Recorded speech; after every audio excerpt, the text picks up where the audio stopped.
24,000 vote से जीत रहे हैं। उसी जिले में हम 300 से हार रहे हैं, 1200 से हार रहे हैं। ये राजनीति में गणित समझ में नहीं आता।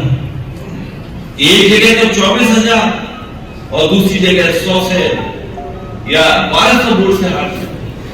और पिछली बार मैंने चुनाव के बाद सभी हारे हुए प्रत्याशियों को बुलाया और हारे हुए प्रत्याशियों से बातचीत करके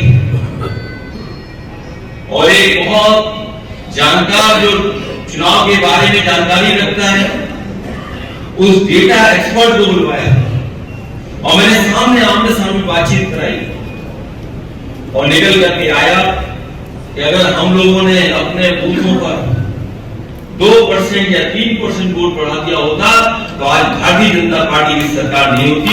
उत्तर प्रदेश में समाजवादी और ये 2-3% वो मैं सब बूथों के लिए नहीं कह रहा हूं, केवल समाजवादी पार्टी के कार्यकर्ता नेताओं ने अपने मजबूत बूथों पर केवल 2%, 3% और 5% तक वोट बढ़ाया होता तो आज उत्तर प्रदेश में समाजवादियों की बहुमत की सरकार होती। इसलिए हम लोगों ने सरकार खो दी। हम आप सबसे अपील कर रहे हैं क्योंकि असली संघर्ष आपको करना है। असली लड़ाई जो जमीन पर होती है चुनाव में वो हमारा कार्यकर्ता और बूथ एजेंट का काम है। इसलिए अपने कार्यकर्ता से और अपने बूथ एजेंट से हम अपील करना चाहते हैं कि ये चुनाव आपका अपना चुनाव है। जहां नेताजी को श्रद्धांजलि देने का चुनाव है वहीं समाजवादी पार्टी की प्रतिष्ठा का भी चुनाव है। इसलिए बूथ पर तैयारी कर करके एक वोट समाजवादी पार्टी के पक्ष में। इतना अच्छा नहीं लिखा उन्होंने, लेकिन जब हमारे बीच में नहीं रहे तो सबसे अच्छा अगर किसी ने विश्लेषण किया तो वो अंग्रेजी प्रेस से लेकर के हिंदी के अखबार और हिंदी के बड़े बड़े लोगों ने लिखे। इसलिए जहां नेताजी जो रास्ता दिखा भी रहे हैं उस रास्ते पे चल करके हम लोग को मिलकर के समाजवादी विचारधारा को और मजबूत बनाना। जहां नेताजी जनता के नेता रहे, जमीन से जुड़े रहे, वहीं हमारी आपकी जिम्मेदारी बनती है कि जो संघर्ष नेताजी ने जनता का और जमीन पर रहकर के किया है उस संघर्ष को और मजबूत बना करके हमें वोट के माध्यम से ऐसे खासे जीतना है। आज जिन परिस्थितियों में हम और आप हैं, आर्थिक, सामाजिक, राजनीतिक लड़ाई भी अधूरी है। जो संघर्ष हमें करना था, जहां तक हम लोग जो नेताजी लेके गए, अब जिम्मेदारी हमारी आपकी बनती है कि उससे आगे भी लेकर के विधानसभा में अगर लोग मन बना ले तो मुझे लगता है कि कोई बूथ ऐसा नहीं जो हम लोग पीछे छूट जाए।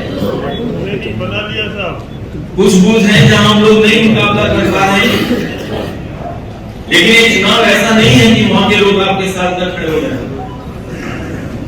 अगर हम और आप लोग पहुंच जाएंगे तो मैं समझता हूं वो भी आपके साथ खड़े होकर के समाजवादी पार्टी के साथ खड़े होंगे।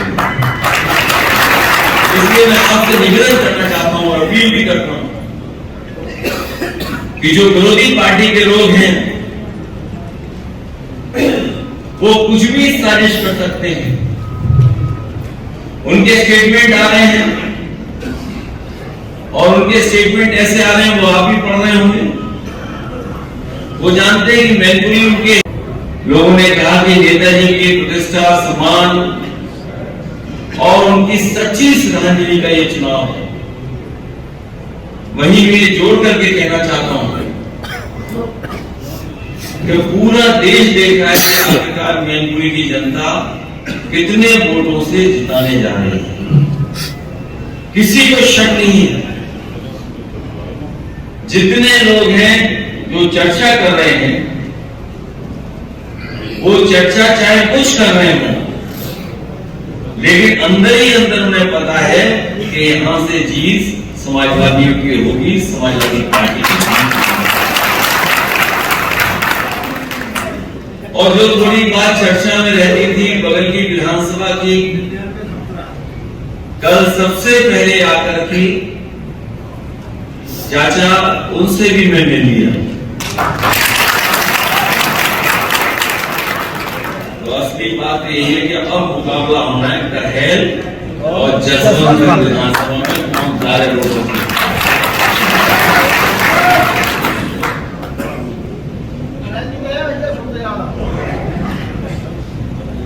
अगर कहेल मन बना ले तो मुकाबला बहुत कड़ा हो जाएगा, बहुत आगे हो जाएगा।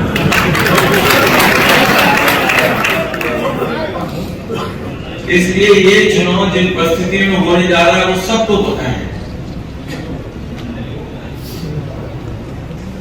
एक हमें साथी मिले कुछ दिन पहले, उन्होंने कहा कि जो प्रेस के लोग जिंदगी भर नेताजी को बुरा भला कहते थे, लेकिन जब नेताजी नहीं रहे तो सबसे अच्छा अगर किसी ने लिखा तो अंग्रेजी के प्रेस के लोगों ने लिखा। जब तक वो हमारे बीच बहुत बहुत धन्यवाद और आभार प्रकट करना चाहता हूं कि आप सब इस कार्यक्रम में आज शामिल हैं। जब कार्यक्रम शुरुआत होनी थी, किस विधानसभा से सबसे पहले कार्यक्रम शुरू हो, तो हम सब लोगों ने मिलकर के यही तय किया कि जिस विधानसभा ने आपको चुनकर के विधानसभा में पहुंचाया है, उसी विधानसभा के कार्यकर्ताओं से मिलकर के उसी विधानसभा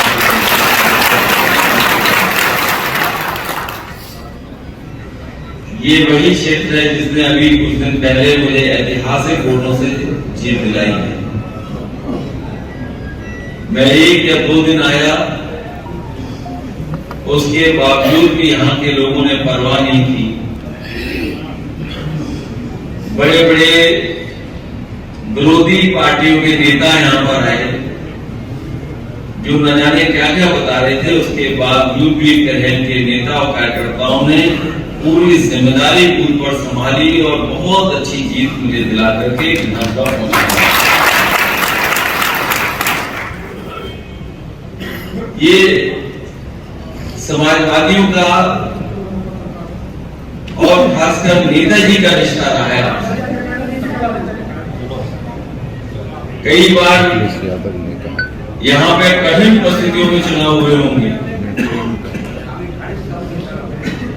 लेकिन ये पहला ऐसा चुनाव होने जा रहा है जिसमें नेताजी हम लोगों के बीच में नहीं है। बहुत चुनाव हम लोगों ने लड़े थे, लेकिन वो कभी कभी कहते हैं कि अभी आजमगढ़ हराया है, मैनपुरी भी हरा देंगे। मैं उन लोगों को कहना चाहता हूं कि आजमगढ़ तो हम धोखे में आ गए। ये मैनपुरी लोकसभा है, यहाँ भी जनता कभी भी समाजवादी पार्टी को हार नहीं देगी।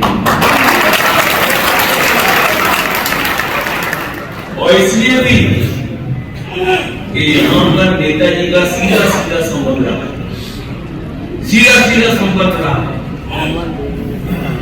लोगों से जुड़े रहे हैं और कोई 1-2 साल का रिश्ता नहीं है, कई दशकों का रिश्ता है। यहाँ से यहाँ के लोगों ने नेताजी को नेताजी बनाने का काम किया है, इसलिए यहाँ के लोग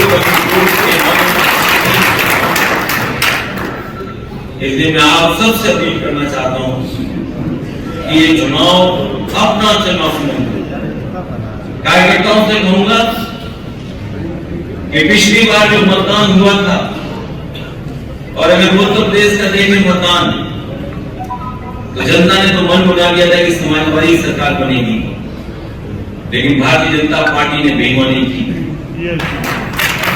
और ये सब जानते हैं, उस दिन भी लोग कह रहे थे बेईमानी की, और आज भी लोग मानते हैं कि बेईमानी होती है। अभी कुछ दिन पहले मैं आ रहा था तो बस में जब मैं बैठा, हवाई जहाज से उतरने के बाद पूरी बस में सब लोग बैठे थे। एक व्यक्ति खड़ा हुआ, उसने कहा कि सरकार तो आपकी बन गई थी, लेकिन भारतीय जनता पार्टी ने बेईमानी कर दी।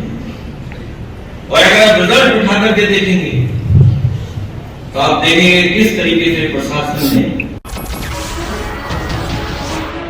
नमस्कार, मैं हूं मानक गुप्ता। अगर आपको हमारा ये वीडियो पसंद आया हो तो इसे लाइक और शेयर जरूर करें। और हाँ,